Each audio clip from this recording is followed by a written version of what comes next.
Happy New Year to all my pro gamer friends. This is Dead here, and today we're going to be doing a new thing this year, which is going over some DBD lore. And so how this is going to go today is that I'm going to go off of the main antagonist, known as the Entity, and I will be going over, you know, our first survivor topic today, which is Dwight, and I will be going over the killers, and I will explain like the eyes and stuff, the whole entire concept, which I'll explain later on in this video. So let's go ahead and get with the Entity. Now, the Entity, as you all know, is the main antagonist in this game, where it brings the survivors and killers to this game for its own, like, kind of like sick, twisted game, because it wants to feed off the survivors' hope. And there are some points where you do see things that are part of like the Entity. There has been some theories that when you go into the basement and you see that glowing light that comes in through the wood, or whatever the material is that is down there in the basement, that light that you see that's emanating is not like a regular light, that some believe that that is the Entity's heart. Another time you see a little glimpse of the Entity is when you're on Struggle and on Death Hook. Now, for those who do not know, why does the Entity just kill the survivors off and just release the constant trials? Well, it's simple. The Entity feeds off of the survivors' hope. Now, how does it work when they die? Well, they come back to life after being killed, but yet part of their soul becomes more and more dead because the Entity is feeding off of like their hope, their emotions, and stuff like that. And in the Observer's thing, the Observer kind of explains it. He goes, the Entity is the cosmic embodiment of evil, turning worlds inside out with its very presence, a behavior the Observer and his people witnessed when the Entity befell their homeland. It corrupts its victims, slowly driving them towards madness and eventually pushing them over the edge, which allows it to snatch them from their world and trap them in its realm. The Entity travels from Terria world to Terria world, growing stronger in its power until it eventually consumes all worlds in the cosmos.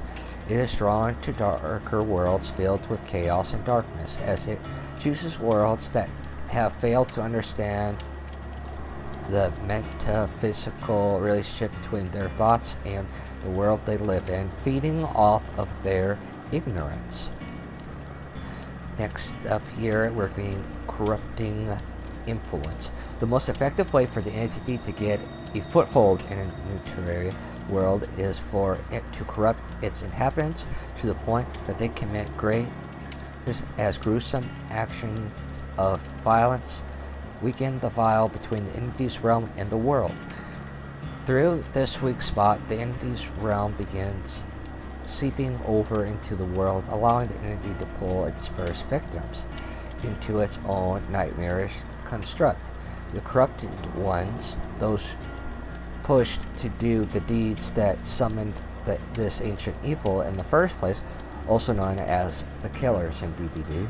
The killers are made to do the Entity's bidding, which is to relentlessly hunt and kill the survivors. Many killers do not do so willingly, although some are happy to set their blood lost.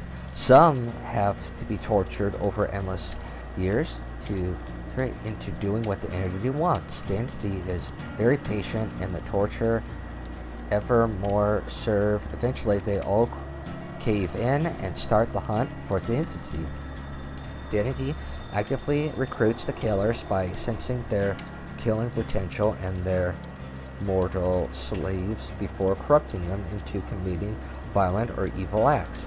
It is possible for it to change its mind during the process of converting the human into a new killer and choosing someone else instead. If it senses greater potential in them, as happened with Rim Yamaka and her father, the later having eventually have been chosen to become a killer. For those who do not know, that is the spirit. Prey for the entity comes in the form of survivors. There are people who stumble into the corrupted areas and were pulled through by the entity, with no memory of how it happened once they awaken by the campfire. There is no escape for them anymore. Gathering. The entity is described as an emotion vampire with substance coming in from form of strong emotions such as killer's rage and anger, or the survivor's desperation, hope, or even affection towards other survivors, which is, like I said, going on about emotions. The most effective way for the entity to procure these emotions is through the never-ending trials, invoking hope in survivors towards an escape from the nightmarish construct and fueling the killer's bloodlust and of the sacrifice. A bizarre ritual through which the entity extracts its substance, which it needs to magnify its power and sustain itself. With each passing death, a little bit of the survivor's soul is lost, like I explained earlier again. Eventually, as all hope evaporates, the survivor becomes less and less useful to the enemy, slowly devolving into a cold and emotionless shell. Those lost survivors whose hope has long since left them are eventually thrown into the limbo realm known as the void. Survivors that are wounded and die during a trial are often after escaping with revealed by the entity, also wiping their memories clean in the process of relocating them back to the campfire. Okay, so that means that whatever they did during the last trial, their memory gets wiped away, and then they are brought back to the campfire. And also, another thing too, like I was saying about singing to the void, it also does that to killers too. And once they're in this void, I don't really think there's like a way to come back from it, so they're permanently stuck there. Manifestation. The entity manifests itself into a physical form throughout the trial grounds given certain circumstances. The two common characteristics comes in the form of spikes or spider legs. Spider legs are used by the entity to block exit gates and windows or destroy pallets. The spider legs even shoot through the ground, piercing and killing any survivor that did not make it out of the trial grounds within the endgame collapse time, or manifest themselves around the hook. So that right there is like a form of the entity. Whether or not if it's the thing that is blocking those windows, the exit gates, or power boxes for some, like one of Trickster's perks, and everything like that. And like I said, I didn't know what they were called, but that's why I said, those things that come out. But the spider legs that come out and pierce, and then they take you. That's what is going on. Now, with the fog, the black fog, you know what, I'm going to save that for that, because, so you guys have a little bit incentive of what the main antagonist is kind of like once. So, with that being said, we're going to move on to our next thing here, which is the survivors. As you can see here, Dwight. So here we are talking about Dwight. So like I said in my Instagram thing, that I am not going to be going over, each character's lore, because you all probably already know their lore by now. If not, and you have the game, you can always read them or find someone YouTube that can read them for you. But Dwight is one of the few survivors that we know so far who has had the most jobs. Whether or not it was the job from his lore to a pizza delivery to working at the mall or something. It's like one of set yourselves or whatever. Being, if I can find it, a gas station or mechanic to pizza delivery, like I said. Maybe add a few different ones, or maybe they're the same one. And maybe I'm probably maybe a scout and many more. Now, there's not really much else but that I'm going to really add besides the fact that Dwight is the one who, if you didn't know, had the most jobs here. And now I'm going to move on here with our boy, the Trapper. Okay, so for the Trapper here, before I go over at least a few things here, I'm going to explain a few things about the killer here. Now, as you may know, you can't really see the Trapper's eyes unless you probably get like a really close-up look, or better senses. And I'm going to explain the eyes here soon, but like I said, I'm going to the Trapper today. So I know what you all are, so not what you all, but to kind of tell you all that, see these metal spikes right here? Now, I know what you all are probably thinking. This, that you're probably overthinking this, this is just the design that they chose for him, for the game to make him look a little bit more intimidating stuff. And if you went with that blind, I could see that this could be just a cool design thing. But these iron things here, like on his shoulder and arms or whatever, are not because that's how he is or was like when becoming a killer. The entity actually tortured him and did these heinous things and possibly caused these scars here on his body until he eventually, just cave in and just did the entity's bidding, so he no longer had to probably endure. It became probably less of a man and more of a monster like we know him to be. Now, to kind of give some more lore-wise, is that he loved his father.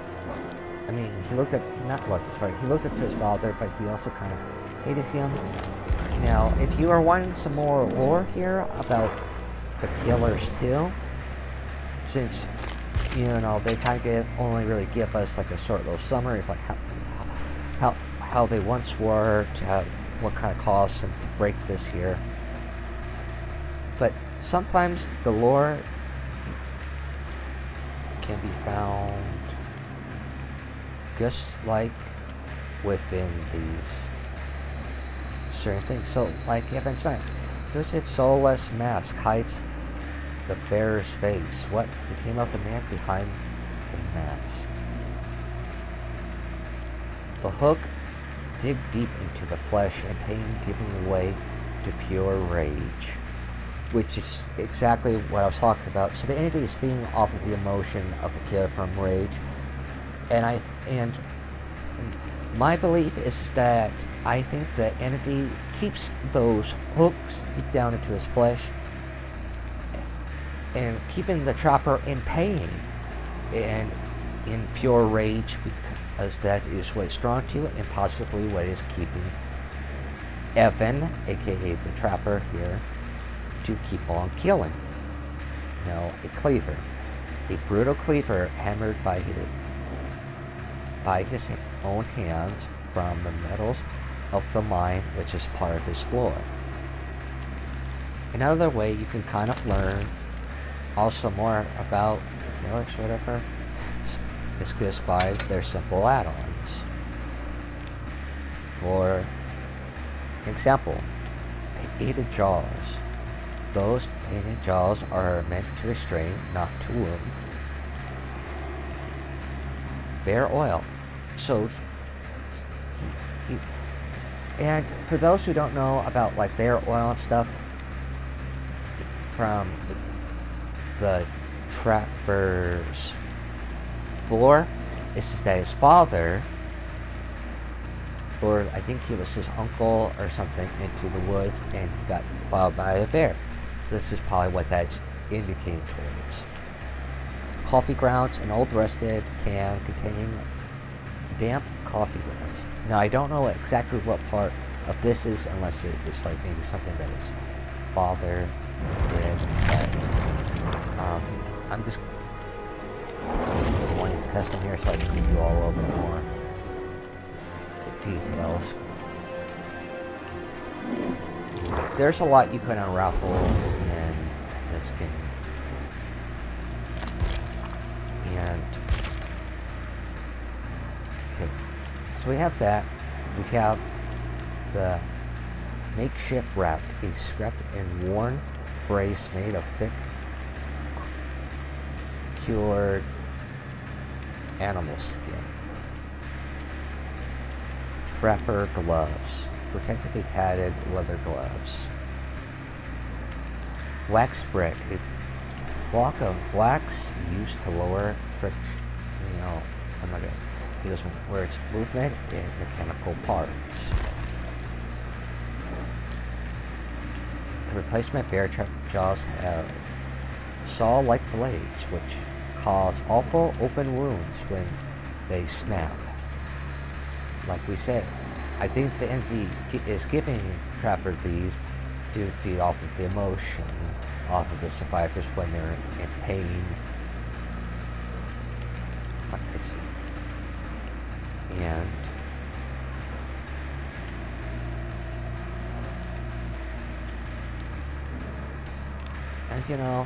if I miss anything, let me know here. And also, another interesting thing too, is just like, for, I think it's, these metamorphs, these come from different things.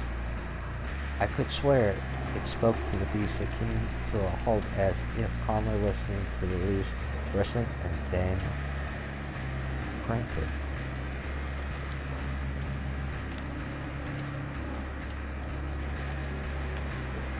So yeah, Evan here, it was torture. Didn't have the best childhood, was ratted out by the workers who he tried to protect and thought were his friends. More so. And then going into his cosmetics. A mask of iron sharpened into a horrifying twist.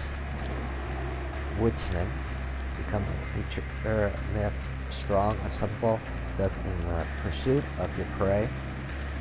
Thick iron strap bolted in his grin, self-realization. An iron mask, masterful, fashioned and painted to resemble a deer.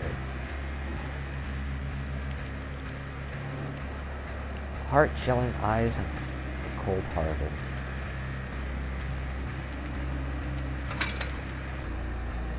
And it's cooking.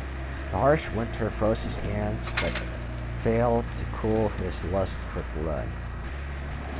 So this right here is a cosmetic where I think, even though it does not say, but if he's covered in ice, I bet that the entity froze him or whatever to get some kind of emotion from like when you're freezing and feeling very cold and I'm feeling unpleasant. But it was made for heavy duty labor, and murder. Time to dance. The road to hell, paved with bear traps and good intentions. The Union boys moved their meetings deep into the forest, but Ethan was prepared to trap his prey.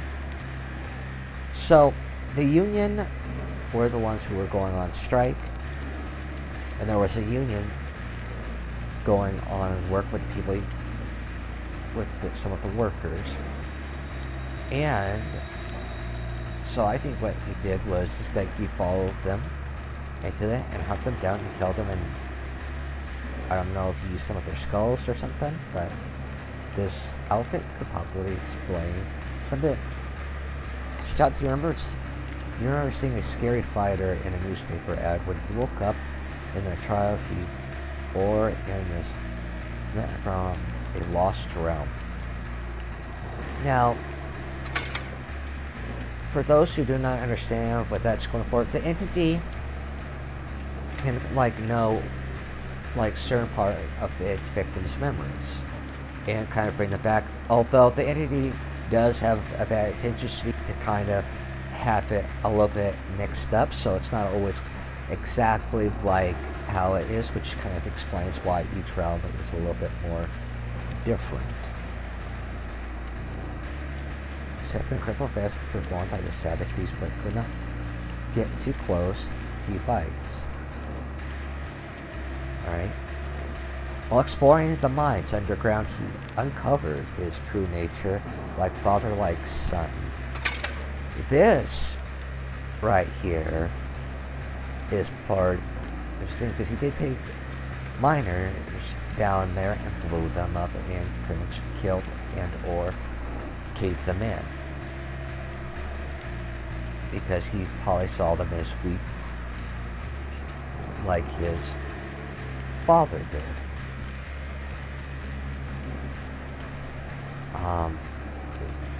Holiday monstrosity that punishes all the naughty boys and girls, every survivor that has dropped pouts and blinded killers, better watch out. Now, here's the thing that I want to kind of explain here, which is the Blight outfit.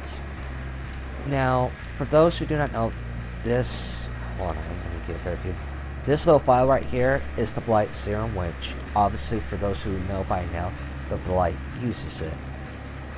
Well, here's the thing, the entity does not like the Blight thing, and every once in a while the Blight thing seeps in to the entity's world. Now, some believe that this Blight thing is the entity's weakness. Whatever's in this file is the entity's weakness, which is why that the entity does, well, I think tries to get rid of the Blight stuff. But it's kind of doing like a poor job with it. But anyway, with that being said, I'm going to wrap today's video up. Let me know what you think, if I, taught you anything new. And in the next one, we will be going over Reef and Meg in the next one. Anyway, I hope you all are having an amazing new year here at 23, and I appreciate you all and thank you all for supporting me all throughout last year and this year, and I hope you all have a great day. Peace out, everybody.